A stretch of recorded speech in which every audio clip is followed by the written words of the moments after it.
खबरदार, अपनी करनियों का इल्ज़ाम किसी दूसरे के सर मत थोपें। अपनी कोताहियों का ज़िम्मेदार दूसरों को ठहराकर अपनी जान मत छुड़ाएं। आज हमारे मुल्क की जो सूरत हाल हो चुकी है, इसके लिए सिर्फ़ और सिर्फ़ हम ज़िम्मेदार हैं। बार बार दूसरों के सर इल्ज़ाम थोपकर अपनी जान नहीं छुड़ाई जा सकती। हर हादसे पर यह कह देना कि ये सब हमारे मुल्क दुश्मनों का किया धरा है, अपनी ज़िम्मेदारियों से फ़रार से ज़्यादा कोई अहमियत नहीं रखता। हर वक्त दूसरों के लिए लतें लेने रहना और अपने गिरेबान में झांकने की ज़हमत तक गवारा ना करना, बस यही कुछ तो हमारे पल्ले रह गया। क्या हम नहीं देख रहे कि आज हम अपनी ही करतूतों की वजह से चंद अरब डॉलर की खातर मुकम्मल तौर पर IMF के सामने लेट चुके हैं। IMF भी है कि मुसलसल नाक से हमारी लकीरें निकलवाई जा रहा है। आलम ये हो चुका है कि आलमी मालियाती अदारे के हुक्म पर अब गैस की कीमत में 17 से 112% तक का इजाफा कर दिया गया है। इससे पहले बिजली की कीमत भी बढ़ाई जा चुकी है। गैस महंगी, बिजली महंगी, सब्जियां महंगी, और अगर कुछ सस्ता बचा है तो वो है हमारी इज्जत नफस, जिसे हम किसी भी वक्त दाव पर लगाने के लिए तैयार रहते हैं, कभी तो ताकतवरों के मुतालबे पर और कभी अपने मुफादात के लिए। एक साबका हुक्मरान ने जिस तरह अफगान जंग के दौरान पूरे मुल्क को बारूद के ढेर पर खड़ा कर दिया था, इसके धमाके आज भी सुने जा रहे हैं। एक दूसरे हुक्मरान ने अमेरिका बहादुर के मुतालबे पर एक मरतबा फिर मुल्क को अफगान जंग में धकेल दिया, और आज हम टिक टिक दीदम दम कशीदम की सूरत बने हुए नजर आते हैं। दोगले रवैयों की हामल हुक्मरानों और अकवाम के साथ ऐसा ही होता है, जो कहती कुछ हैं और करती कुछ हैं। जब सिर्फ मफादात का खेल बाकी रह जाए तो फिर इस बात की भी कोई परवाह नहीं कि कौन हमारे बारे में क्या कहता है।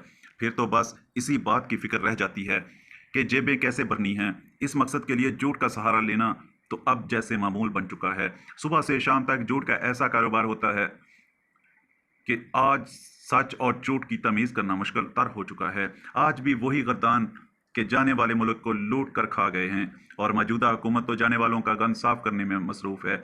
इसके साथ ही ये भी सुना दिया जाता है कि जाने वालों की फैलाई हुई गंदगी साफ करने में अभी बहुत वक्त सर्फ होगा। आखिर कितना वक्त सर्फ होगा? इतना कि जब तक आम आदमी के लिए ज़िंदगी की डोर थामे रखना नामुमकिन हो जाए, इतना कि जब तक हमारे तमाम असासों का सौदा ना हो जाए। आखिर कितना वक्त चाहिए? 12-13 जमाती इत्तेहाद को मुल्क की बाग दौड़ संभाले हुए 8-10 माह हो चले हैं, लेकिन मजाल है कि हालात में रत्ती बराबर भी बेहतरी आई हो। आखिर कब तक जाने वालों को इल्ज़ाम देकर जान छुड़ाई जाती रहेगी? हालत यह है कि दूसरों के सामने हम बीक के लिए हाथ फैलाए खड़े हैं, और इधर हमने 83 रुकनी काबीना पाल रखी है। इतनी बड़ी काबीना बनाने की सिर्फ एक ही वजह है कि इत्तेहादी जमातों को हिस्सा बकदर जिस्सा चाहिए, और इसी चक्कर में हम पूरी दुनिया में मजाक बनकर रह गए हैं। ऐसे होते हैं कौमों के चलन, हद होती है हर बात की, लेकिन यहाँ तो जैसे हर हद ही ख़त्म हो चुकी है। एक तरफ ये कहना कि हालात बहुत मुश्किल हैं, और दूसरी तरफ अपने खिलाफ कायम मुकदमात ख़त्म कराते चले जाना, अपने मुंजमद असास से बहाल कराते चले जाना। अंधों को भी दिखाई दे रहा है कि कौमी मफादात के नाम पर क्या खेल खेला जा रहा है। एक तरफ मुल्क डिफ़ाल्ट होने के किनारे पर है, और दूसरी तरफ एक दूसरे के खिलाफ इंतकामी कार्रवाइयों का सिलसिला ही ख़त्म होने में नहीं आ रहा। सुबह से शाम तक एक तमाशा लगा रहता है। जिसने बात की जट से बगावत का मुकदमा दर्ज हो गया। बगावत के इल्ज़ाम को तो जैसे हमने मजाक समझ लिया है। इसी चक्कर में कौम को भी शश व पंज में मुब्तला कर रखा है, और किसी के हाथ कुछ नहीं आ रहा। जब आज वाले चले जाएंगे तो फिर ये भी वही गर्दान शुरू कर देंगे कि हम तो बेबस थे, असल हुक्मरानी तो किसी और की थी। वही गर्दान जो आजकल इमरान खान साहब जारी रखे हुए हैं। आज इन्हें याद आ रहा है कि हुकूमत ज़िम्मेदारी तो इनकी थी, लेकिन असल में अख्तियार किसी और के पास था। मासूफ का दावा है कि अगर इन्हें 3.5 बरसों में आधी ताकत भी मिल जाती तो वो शेरशाह सूरी का मुकाबला कर लेते। ये भी कि माशरा तभी खुशहाल होता है जब कानून की हुक्मरानी होती है, और वगैरह वगैरह। हद हो गई है कि अगर आप इतने ही बेबस थे तो फिर 3.5 बरसों तक हुकूमत से चुपके क्यों रहे? क्या आप नहीं जानते थे कि आपको लाया ही इस शर्त पर गया था कि आप हर हुक्म पर बिला चून चरा अमल करेंगे? अगर आपको अपने इशारों पर ना चलाना होता तो फिर जिन्हें हटाया गया था उनमें क्या बुराई थी? आज याद आ रहा है कि हम तो बेबस थे। हाल देखें कि इतनी बेबस हुकूमत को कायम रखने के लिए भी हर वो हरबा इस्तेमाल किया गया जो मुमकिन हो सकता था।